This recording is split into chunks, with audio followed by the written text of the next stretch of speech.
Hello, जय हिंद। स्वागत है आपका हमारे यूट्यूब चैनल पे। आज एक सवाल बच्चों ने भेजा है व्हाट्सएप के ज़रिए और पूछा है इसका सॉल्यूशन क्या होगा, तो हम इसका पूरा डिस्कस कर दे रहे हैं। और ये सवाल काफ़ी अच्छा है, बहुत हार्ड नहीं है, पर एक सिंपल सवाल है। पर इस सवाल में क्या प्रॉब्लम है जिसकी वजह से ये आसानी से सॉल्व नहीं हो पा रहा था। चलिए एक बार आपको हम बताते हैं कि इसमें क्या क्या प्रॉब्लम है और इसको हम कैसे बहुत आसानी से सॉल्व कर सकते हैं।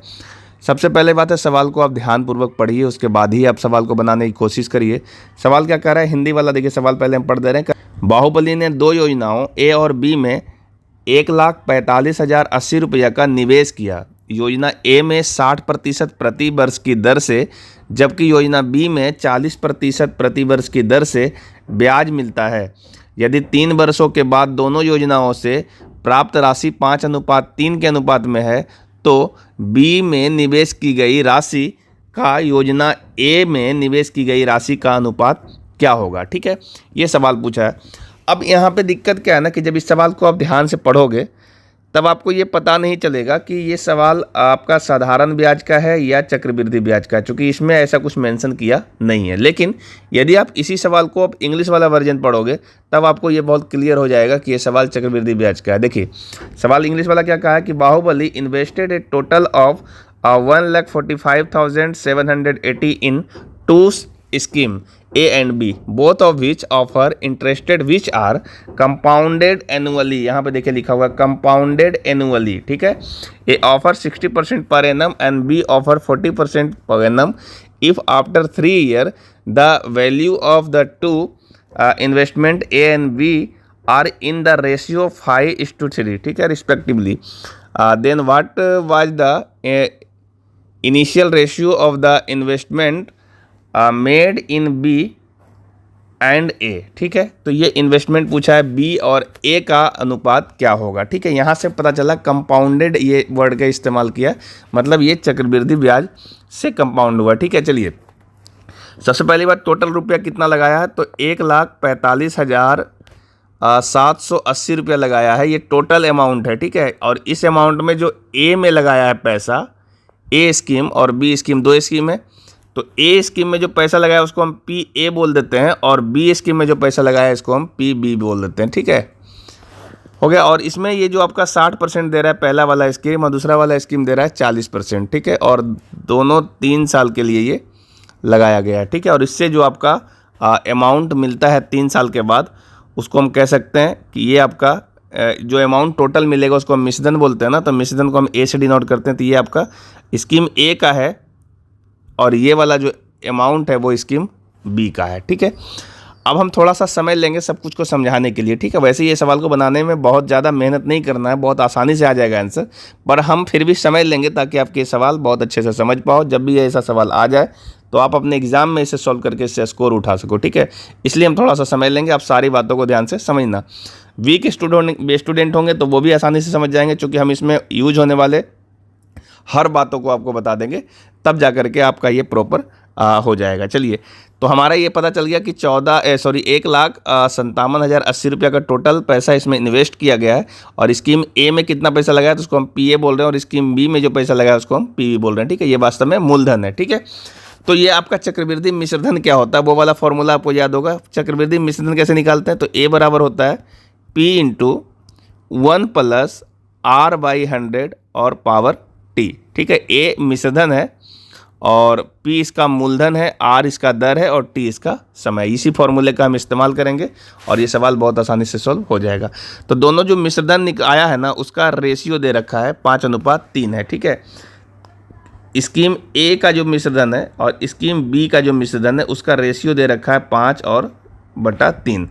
तो स्कीम ए में जो पैसा इन्वेस्ट हुआ है उसका फॉर्मूले के हिसाब से कितना मिलना चाहिए मिश्रधन, तो होता है मूलधन। तो मूलधन ए में कितना है, तो पी ए मूलधन × 1 + R/100 और पावर टी ए, जितना ए में समय दिया गया, बटा स्कीम बी में पैसा लगा पी बी × 1 + RB/100 और बटा टी बी, जितना समय आपने टी बी मतलब बी स्कीम में दिया, और ये वैल्यू है 5/3। अब इसको ना सॉल्व करना है बस, और कुछ भी नहीं करना, सारा वैल्यू पुट करेंगे और सेकंडों में ये सॉल्व हो जाएगा। देखिए,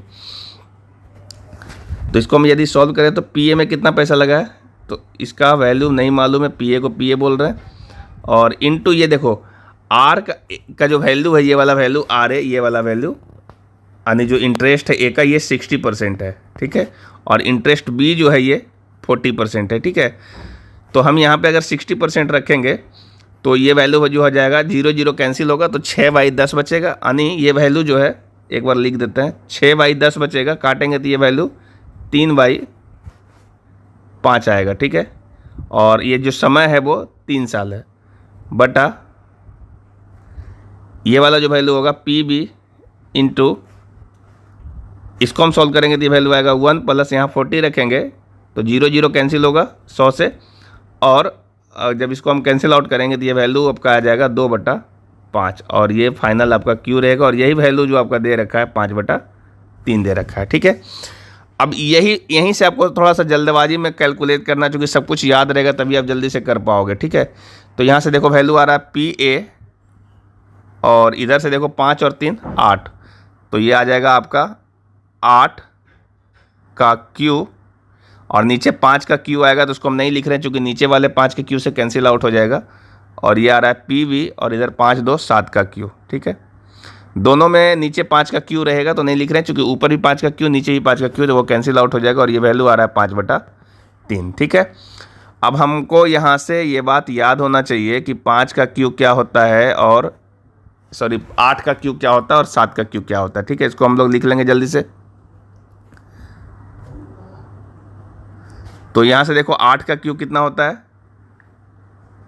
ये सब बात क्या है ना आपको याद होना चाहिए, ठीक है। तो 8 का क्यू 512, और 7 का क्यू जब हम लिखेंगे वैल्यू आएगा 343, ये वैल्यू है 5/3। अब आपसे पूछा क्या है, थोड़ा ध्यान दे लेना, पूछा क्या है, तो ये पूछा है बी का निवेश की गई राशि ए की निवेश की गई राशि का अनुपात क्या होगा, मतलब ए का नीचे रखने बोला है। तो हम अगर इसको सॉल्व करेंगे तो पी बी बटा पी ए निकालना चाहेंगे उलट के, तो यहाँ से ये वैल्यू कितना आ जाएगा, तो ये आएगा 512 × 3, ठीक है, और ये वैल्यू आ जाएगा 343 × 5, ठीक है। अब इसको आप सॉल्व कर लीजिए, आ जाएगा ये आंसर 3 दूनी 6, 3 एकम 3, और 5 तिया 15, और नीचे आ रहा है 5 तिया 15, 1 4 बचे 20, और 1 21 2, 5 तिया 15 और 2 17, तो ये आपका रेशियो आएगा 15:36 अनुपात 17:15, ये रेशियो आपका आना चाहिए। ये दोनों मूलधन का अनुपात है, मूलधन मतलब जो आपने इन्वेस्ट किया शुरू में। अब देखिए ऑप्शन कहाँ पे है इसका, तो ऑप्शन नंबर बी में देखिए ये आपका सही जवाब दे रहा है। ऑप्शन नंबर बी में देखो यहाँ पे वही ऑप्शन है 15:36 अनुपात 17:15, यही इसका करेक्ट आंसर है, ठीक है।